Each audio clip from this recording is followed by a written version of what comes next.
15 अगस्त स्वतंत्रता दिवस की हार्दिक शुभकामनाएं एवं बधाई। आज के ही दिन 78 वर्ष पूर्व प्रधानमंत्री स्वतंत्रता संग्राम सेनानी पंडित जवाहरलाल नेहरू जी ने ब्रिटिश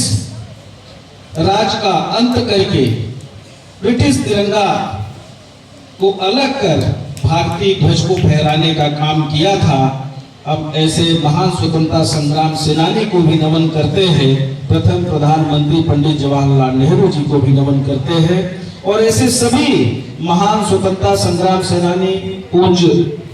महात्मा गांधी जी, पूज्य सरदार पटेल जी, पूज्य मौलाना अब्दुल कलाम जी, पूज्य सुभाष चंद्र बोस जी समेत अनेक ऐसे स्वतंत्रता संग्राम सेनानी थे जिन्होंने अपने प्राणों की आहुतियां दी और हमें स्वतंत्र कराया, आजाद कराया, अंग्रेजों से मुक्ति दिलाने का काम किया, ब्रिटिश सरकार से मुक्ति दिलाने का काम किया और हमें जो स्वतंत्रता, जो आजादी देके गए हैं,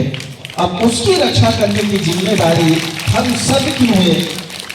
प्रदेश और देश के प्रत्येक नागरिक की है और खासकर जो ये आने वाली पीढ़ी है, जो हमारे छात्र छात्राएं हैं, इनकी और ज्यादा जिम्मेदारी बनती है कि हम उखड़ रहे और हमें जो आजादी मिली है, जो स्वतंत्रता मिली है, जो हमें संविधान मिला है, उसकी रक्षा करने के लिए हम सब कोई सजग रहे।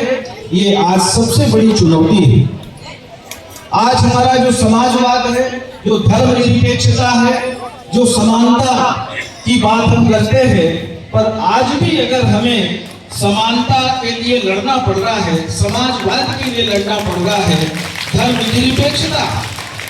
के लिए हमें लड़ना पड़ रहा है, ये संकट में है। इसके लिए हमें सबको मिलकर लड़ना पड़ेगा। हमें समझना पड़ेगा कि एक तरफ कांग्रेस पार्टी के वो वीर सपूत जिन्होंने देश को आजादी दिलाई, अपने प्राणों की आहुतियां दी, एक तरफ अगर पूज्य महात्मा गांधी जी की बात करेंगे, उन्होंने सत्य और अहिंसा के मार्ग पर चलकर पूरे देश में अलग जगाने का काम किया और बहुत शांति भाव तरीके से अंग्रेजों को भगाने का काम किया। और उसी तरह बहुत सारे ऐसे और भी हमारे महान विभूति थे, स्वतंत्रता संग्राम सेनानी थे, जिन्होंने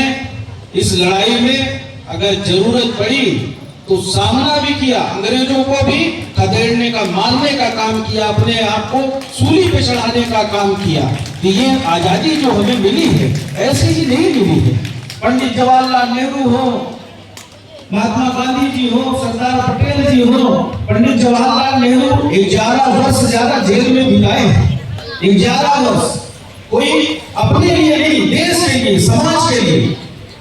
ऐसे ही अन्य हमारे जो स्वतंत्रता संग्राम सेनानी थे, उन्होंने पूरा जीवन समाज के लिए, देश के लिए अर्पित कर दिया,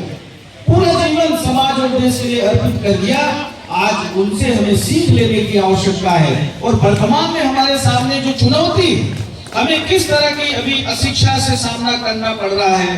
हम असमानता से सामना करना पड़ रहा है, धर्मनिरपेक्षता से सामना करना पड़ रहा है। आज हमारे देश की जो ताकत है, हमारे देश का जो संविधान है, वो कहता है किसी भी जाति और धर्म का व्यक्ति है, सब कोई बराबर है, हिंदू हो, मुस्लिम हो, सिख हो, ईसाई हो, एक धागे में पिरोकर हमारे ये नेताओं ने एक संविधान दिया और सबको आजादी दिलाने का काम किया। और जो चुनौतियां थी हमारे सामने उस समय, हमारे देश में सुई तक का निर्माण नहीं होता था, औद्योगिक संस्थान स्थापित किए, हरित क्रांति लाने का काम किया, श्वेत क्रांति लाने का काम किया, हमारी जो विज्ञान है, हमारी बहुत सारी ऐसी संस्थाएं, शिक्षा के संस्थान हैं, उनको स्थापित करने का काम किया, वैज्ञानिक पैदा किए। अगर आप देखेंगे तो हमारा देश आजादी के बाद जो हमारे प्रथम प्रधानमंत्री थे, उन्होंने बुनियाद रखने का काम किया, बहुत सारी सिंचाई परियोजनाएं, हमारे जल सेना, वायु सेना, थल सेना, सभी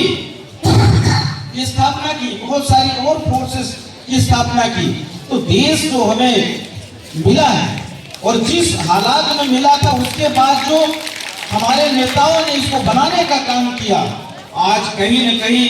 अभी हमारे विश्वकर्मा साहब और आदरणीय सेवानिवृत्त प्राचार्य साहब, दोनों जन बड़ा बहुत ही संयमित शब्दों में और बहुत ही मार्मिक बात कही है, जिसको आज हमें आपको सबको सोचने की आवश्यकता है कि आज अगर हम एक दूसरे से अच्छा व्यवहार नहीं करें,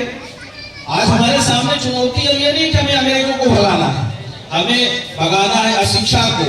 हमें भगाना है जो असमानता है, जो हम एक दूसरे को बराबरी का नहीं समझते, हम छोटा बड़ा समझते हैं, आपस का जो भाईचारा खत्म हो रहा है, जो आपस में लड़ाने की कोशिश हो रही है।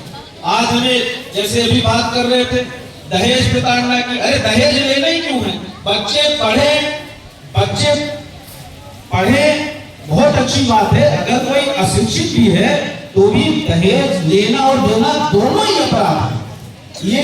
जो समाज में आज ये दामों जो दहेज रूपी फैल गया है,